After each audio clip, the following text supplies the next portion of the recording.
Okay? So,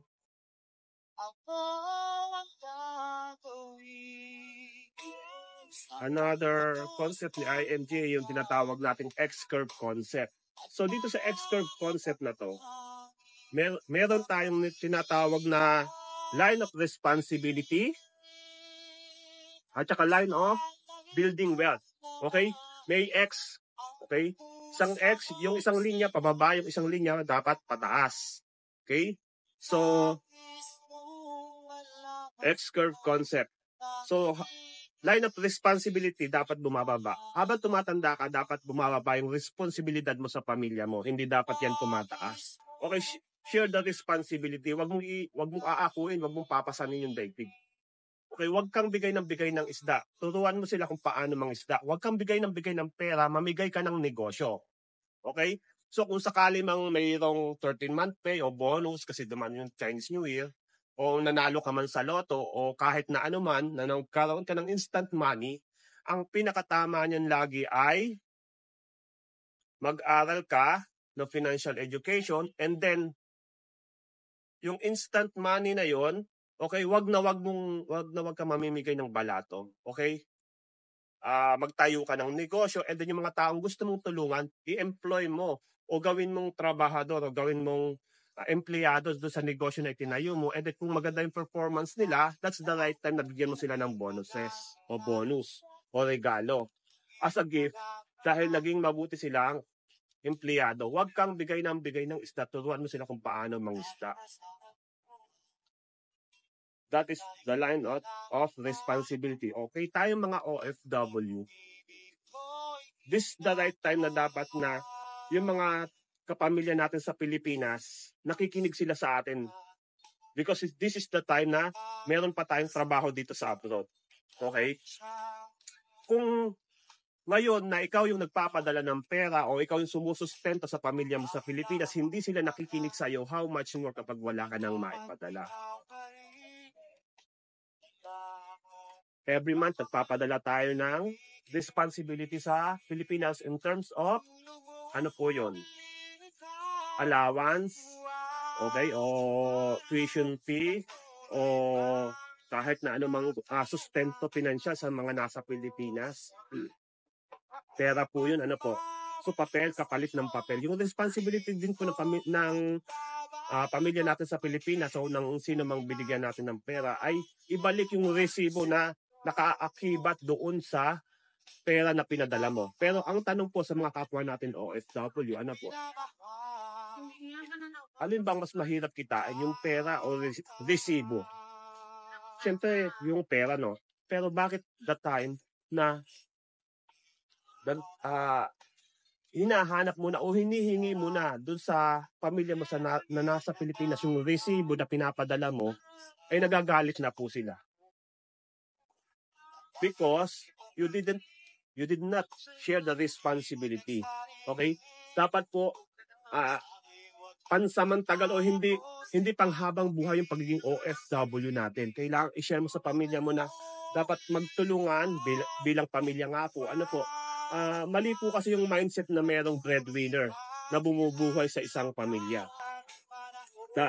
Dapat po tayo may kanya-kanya tayong buhay, may kanya-kanya tayong lakas. Ano po? Kumpleto naman ang bahagi ng katawan, ano. So, kailangan na maging responsable lahat ng pamilya mo. Ikaw dapat ang sundin kasi OFW ka, ikaw ang bumubuhay sa kanila. Katulad nga ng sinabi natin kanina, dapat makinig sila sa iyo. Okay? Kung hindi sila nakikinig sa iyo, alam mo na, habang maaga pa. So, pasalamat ka at ngayon pa lang nakikilala mo na yung pamilya mo. Bakit kailangang ibaba mo yung responsibilidad mo? Hindi ba kayo nagtataka bakit maraming OFW ang tumatagal sa abroad ng 40 years to 30 years? Yun ay dahil sa yung anak pinaaral, tapos yung anak nagkaanak, pinaaral din, tumatagal ng 30 years to 40 years yung OFW. Kaya huwag mong pasanin ang daigdig. Pagkatapos ng responsibilidad mo sa anak mo, stop na, buhayin mo naman yung sarili mo. Okay, line of responsibility, kailangan mong ibaba na sa ganon yung building wealth o yung pera mo kailangan may taas mo yung savings mo kasi lahat naman po tayo ay tumatanda, ano po, lumilipas ang panahon. Kailangan na may save mo rin yung sarili mo. Save yourself first. Ika nga, kanya-kanyang kaligtasan na to. Hindi lang po sa simbahan ng kanya-kanyang kaligtasan, kundi ganun din po sa buhay natin financial. Kailangan alam natin yung ginagawa natin sa pera natin. Okay? Yung 10-20-70 concept, mamaya na natin ipapaliwanagin. Basta dapat alam natin yun, yung abundance formula ni Brother Bo Sanchez. Kailangan ibaba mo yung pera na na-save mo. Bakit? Dahil tatanda at lilipas din tayo, di ba? So, pagtanda mo, tanungin mo sarili mo, pagpapasapasahan ka ba o pag-aagawan ng pamilya mo? Okay, babase na po tayo sa realidad ng buhay. Pag tumanda ka at may pera ka, pinag-aagawan. Pag tumanda ka at wala kang pera, pinagpapasapasahan. Ano po? So, wala po tayong pinaparinggan, ano po? Realidad lang po. Base sa mga surveys na buhay na realidad na napapakinggan natin sa palipaligid ng mga kapwa natin OFW, kailangan may na-save kang pera para sa sarili mo. Kung ikaw naman ay OFW na nandito sa abroad, single ka, wala kang anak, okay, kahit lupa man lang, maraming OFW sa atin ang hindi 60 years old na, 70 years old na hindi makauwi ng Pilipinas. Bakit? Kasi yun nga, nagpaaral ng pamangkin, nagpaaral ng kamag-anak, ng pamilya, hindi na nakalimutan ng isave yung sarili niya, hindi man na nakabili ng bahay. Kaya, anong nangyayari sa kanila?